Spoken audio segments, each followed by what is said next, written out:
हमारी माएँ एक थी, हाँ, हमारा डीएनए एक था। तो जो है ना हमारी जो शुरुआत थी वो हिंदुस्तान की पैदाइश थी, हमारे दादा फिर उनके जो हैं सबने मिल के जंग लड़ी और एंड टाइम पे 1 साल पहले 1947 से 1 साल पहले सब क्या हो गया, बिखर गया। तो वो एक दर्द है। मरो ससुरा, हिंदू मरो, मुसलमान मरो। इधर और कहता था मारो उसको, देखो भाग रहा है, मिश्रा जी भाग रहे हैं, मरो। इधर देखो भागो, अंसारी जी भाग रहे हैं, मार एक रहा, लुंगी खोल मारे।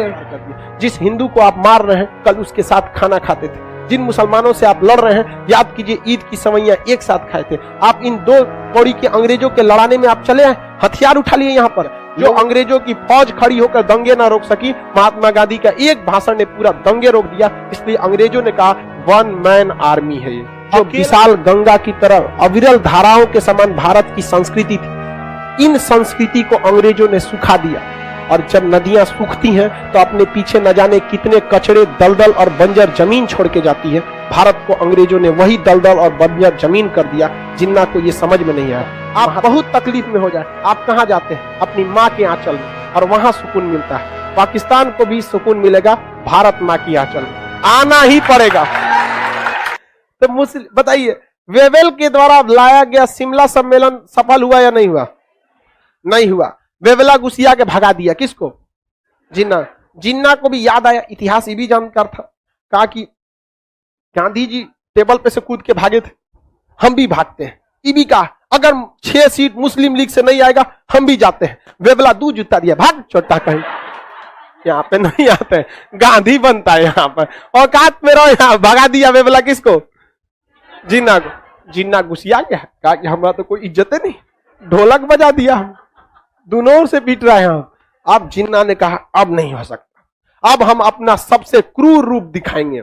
और उसने 16 अगस्त 1946 आजादी से ठीक 1 साल पहले इसने कह दिया direct action plan, direct action plan, direct action plan, प्रत्यक्ष कार्रवाई दिवस, प्रत्यक्ष कार्यवाही। कहा कि अब छुप छुप के नहीं होगा, अब खुलेआम होगा। छुप छुप के गया जमाना, अब क्या हो गया? खुलेआम होगा। और क्या होगा? एक बात बताइए, अगर हम कहें कि खुलेआम, तो हम खुलेआम पढ़ा ही सकते हैं। शिक्षक का काम पढ़ाना, ड्राइवर का काम गाड़ी चलाना, बावर्ची का काम खाना बनाना। तो जो अगर कोई बावर्ची कहे कि अब हम छुप के काम नहीं करेंगे, खुलेआम, मतलब वो खाना खुलेआम बनाएगा, यही ना। लॉकडाउन में अगर कोई शिक्षक कहे कि अब छुप छुप के काम नहीं होगा, खुलेआम, मतलब अब वो छुप के नहीं पढ़ाएगा। लॉकडाउन में बहुत सारे टीचर ने खुल छुप के पढ़ाया था, कहा कि आप प्रत्यक्ष पढ़ाएंगे, मतलब खुल के पढ़ाएगा। जिन्ना ने भी कहा अब छुप छुप के नहीं होगा, खुलेआम होगा। तो लोगों ने कहा क्या कराने वाला ही? ससुरा पूरे भारत में दंगा करा दिया, पूरे भारत में दंगा करा दिया गया। और गांधी जी न होने का इसका सबसे बड़ा फायदा उठाया। मतलब गांधी जी थे तो दंगा वंगा संभाल लेते थे। कलकत्ता में इसने एक दंगा कराया, नोआखली में। कहां कराया? नोआखली में। और इस नोआखली दंगे में 20,000 से अधिक महिलाओं का बलात्कार कर दिया गया, 10,000 से ज्यादा लोग मारे गए। और अंग्रेज पूरी तरह से फौज लेके वहां खड़े थे, सब मजा में थे एकदम। मरो ससुरा, हिंदू मरो, मुसलमान मरो। इधर और कहता था मारो उसको, देखो भाग रहा है, मिश्रा जी भाग रहे हैं, मरो। इधर देखो भागो, अंसारी जी भाग रहे हैं, मार एक रहा, लुंगी खोल मारे, मार दिया। वो अंग्रेज सब मजा ले रहे थे। अंग्रेज को क्या घाटा है, वो तो चाहते थे सब मारो। देख रहे हैं प्रत्यक्ष कार्रवाई दिवस। आप समझते हैं लोग क्यों पाकिस्तान को गाली देता है? आजादी ये हम लोगों ने मजबूरी में दिया इनको कि ले जाओ ससुरा, क्योंकि कैंसर को काट के निकालना ही पड़ता है, नहीं निकालेंगे दिक्कत हो जाएगा। यहाँ पर इतनी बुरी सोच किसी की हो सकती है? इतिहास जब भी लिखेगा तो प्रत्यक्ष कार्रवाई दिवस में क्या कराया गया था? तो दंगे कराए गए थे। महात्मा गांधी जब ये सुने नोआखली में, तो महात्मा गांधी को रहा नहीं गया। महात्मा गांधी बंगाल में चले गए नोआखली में, और लोगों को समझाए। हम कुछ दिन जेल में क्या चले गए, आप लोग ने तो सारी मर्यादा ही पार कर दिया। जिस हिंदू को आप मार रहे हैं कल उसके साथ खाना खाते थे। जिन मुसलमानों से आप लड़ रहे हैं याद कीजिए ईद की सवैयां एक साथ खाए थे। आप इन दो कौड़ी के अंग्रेजों के लड़ाने में आप चले आए, हथियार उठा लिए यहाँ पर। लोगों के आंख से आंसू निकल गए। सारे लोगों ने अपने हथियार महात्मा गांधी के पैरों में डाल दिया। अंग्रेज खड़े देखते रह गए, सोचा ये कौन आदमी है रे यहाँ पर। इसीलिए महात्मा गांधी को जादूगर कहा था। बंगाल के सबसे प्रमुख नेता का नाम था शेख मुजीबुर रहमान। महात्मा गांधी को क्या कहा था? जादूगर।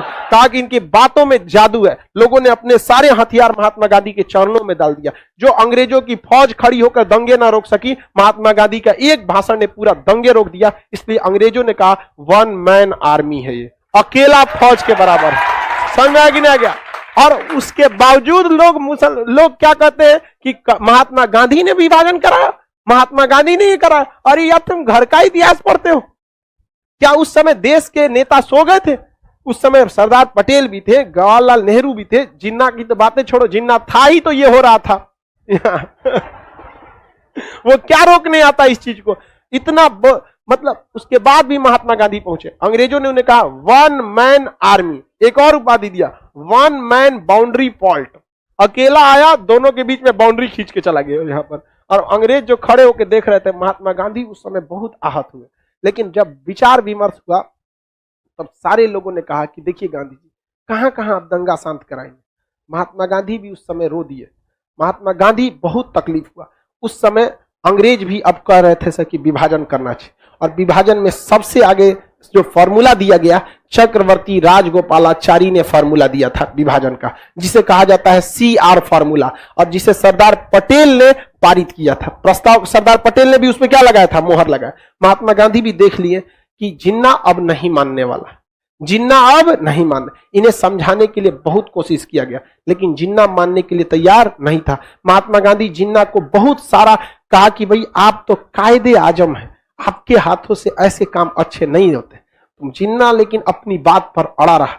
महात्मा गांधी कहते रह गए देश का विभाजन मेरे लाश पर होगा। लेकिन अब महात्मा गांधी को भी एहसास हो गया था कि एक गांधी कहां कहां दंगे फसाद को शांत करेगा। नोआखली का शांत नहीं हुआ, बिहार में चालू हुआ, भागलपुर में चालू हुआ, रांची में चालू हो गया, महाराष्ट्र में चालू हुआ। हर जगह यह विभाजन, ये आग लगती गई। और अंततः अंग्रेजों ने भी क्या किया? पाकिस्तान का क्या किया? विभाजन किया। और 14 अगस्त 1947 को पाकिस्तान का जन्म हुआ। अगर ये प्रत्यक्ष कार्रवाई दिवस नहीं मनाया रहता, दंगे फसाद नहीं होते, तो अकेला 1 मैन आर्मी जिसे कहा जाता था ना, वो रोक देता भारत का विभाजन। उस इंसान में इतनी ताकत थी। लेकिन वो देखा था कि लोग मर कट जाएंगे अगर ये जिन्ना को नहीं दिया जाएगा तो। अब देश का विभाजन अंग्रेजों ने कर दिया। रविन्द्रनाथ टैगोर उस समय बूढ़े हो चुके थे और अपनी आखिरी सांसें ले रहे थे, मृत शैया पर लेटे थे। और उन्होंने अपनी नम आंखों से रोते हुए कहा था कि हमें आजादी मिलेगी, लेकिन कभी यह नहीं सोचा था कि अंग्रेज हमें इस तरह आजादी देंगे।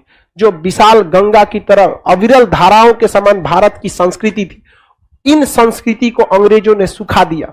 और जब नदियां सूखती हैं तो अपने पीछे न जाने कितने कचड़े, दलदल और बंजर जमीन छोड़ के जाती है। भारत को अंग्रेजों ने वही दलदल और बंजर जमीन कर दिया। जिन्ना को यह समझ में नहीं आया। महात्मा गांधी, रविन्द्रनाथ टैगोर, हर इंसान अपने भारी मन से भारत के विभाजन के प्रस्ताव को स्वीकार किया। इवन चक्रवर्ती राजगोपालाचारी भी, देश से प्रेम था उन्होंने भी लग गया कि भाई देशवासी रहना चाहिए तो ही देश रहेगा, देशवासियों को ही नहीं रहेंगे तो देश किस काम का। चक्रवर्ती राजगोपालाचारी के CR फॉर्मूला के आधार पर लॉर्ड माउंटबेटन आया और भारत का क्या किया? विभाजन किया। और 14 अगस्त 1947 को एक देश बना, नाम रहा पाकिस्तान। और अगले दिन 15 अगस्त 1947 को भारत का आजादी मिला। भारत का निर्माण नहीं हुआ है, क्योंकि यह संस्कृति का कोई रिकॉर्ड नहीं है कि भारत कब था। वास्को डिगामा ने समुद्र के रास्ते की खोज किया, न कि भारत की, क्योंकि उसको तो पहले से पता था भारत में मसाला होता है, तुमको रास्ता नहीं पता था, रास्ते से खोज करके आया गया। और अब पाकिस्तान ज्यादा दिन नहीं चल पाएगा। और ये गारंटी है कि पाकिस्तान 100 साल से ज्यादा जिंदा नहीं रह सकता। जिस दिन वो सालगिरह मनाएगा उस दिन उसका हम लोग विलय दिवस मनाएंगे। अखंड भारत में मिलना ही होगा तुमको। 100 साल के अंदर, बहुत जल्दी आ रहा है 2047। समझा रहा है कि नहीं आ रहा? 2047 में हमारे वैश्य से पढ़े हुए जितने लड़के हैं वो इस भारत के बहुत अच्छे अच्छे जगहों पर बैठे होंगे वहां पर, और उनके हाथ में होगा भारत के मूवमेंट को। आपको क्या समझ में आता है? इतना जो विद्यार्थी है लाइव में, गांव गांव में, कह लिए ये सब तैयारी चल रही है। ये सब क्या है? तैयारी चल रही है। समझा? और ये तैयारी है वहां पे। आप बाहुबली मूवी देखे होंगे तो कटप्पा जो है वो देव सेना लकड़ी बीनती है तो ढकेल देता है, क्या कर रही हो देवसेना? 20 साल से लकड़ी बीन रही हो। देवसेना क्या होती है? पागल हो गए हो कटप्पा, लकड़ी नहीं चिता सजा रही हूं। समझ में आ गया कि नहीं आएगा? यही जो आप लोग बैठे हैं ना, एक दिन चिता में लकड़ी का काम करेंगे पाकिस्तान के, उसको मिलना ही होगा भारत में। और उस दिन असली श्रद्धांजलि मिलेगी हमारे नोआखली में जो लोग दंगे में शहीद हुए थे, वही उसकी असली श्रद्धांजलि। और पाकिस्तान का एक ही जगह है जहां उसके सारे कर्ज माफ हो सकते हैं। जब दुनिया में सबको तकलीफ हो जाए, आप बहुत तकलीफ में हो जाए, आप कहां जाते हैं? अपनी मां के आंचल में, और वहां सुकून मिलता है। पाकिस्तान को भी सुकून मिलेगा भारत मां की आंचल में, आना ही पड़ेगा। और दुनिया में कोई भी अपनी मां को छोड़ के जाएगा कभी सुखी नहीं रह सकता है, आना ही पड़ेगा उसको, भारत मां के पास आना पड़ेगा। और जब यहां आएगा तो उन सब के लिए अलग बैच चलाएंगे, क्योंकि हमें बम नहीं फोड़वाना है बैच में, ससुरा छोटा कहीं का, उन सब के लिए एक अलग बैच रहेगा। समझ आ गया कि नहीं आ गया? यहाँ पे अलग आप एक अलग हॉल बनाएंगे, हॉल नंबर पाकिस्तान और वो हॉल बुलेट प्रूफ होगा उसमें बम से बचने के लिए सेंसर लगाए जाएंगे, और वहां क्लास में जाते वक्त आई कार्ड नहीं, मेटल डिटेक्टर लगा होगा कि लड़का कहीं बम लेके तो नहीं आया। धीरे धीरे आने वाले समय लगेगा, लेकिन हम उसे सुधार देंगे। समझ में आ गया कि नहीं आ गया? चलिए आगे का क्लास कल करेंगे लोग। नॉर्मली जब एक कंट्री बन जाती है, बहुत ही मुश्किल होता है कि वो कंट्री यूनिफाई होगी। वो तभी होता है अगर लोग चाहते हो। तो अगर जैसे Germany, east Germany, west Germany जो बिल्कुल ज्वाइन हुए थे, यूनिफिकेशन हुआ था, वो इसलिए हुआ था क्योंकि लोग चाहते थे। तो लोगों पे डिपेंड करता है। अगर वाकई वहां के लोग चाहते हैं कि एक ही कंट्री हो जाए तो बात अलग है, परंतु अभी ऐसा नजर नहीं आ रहा।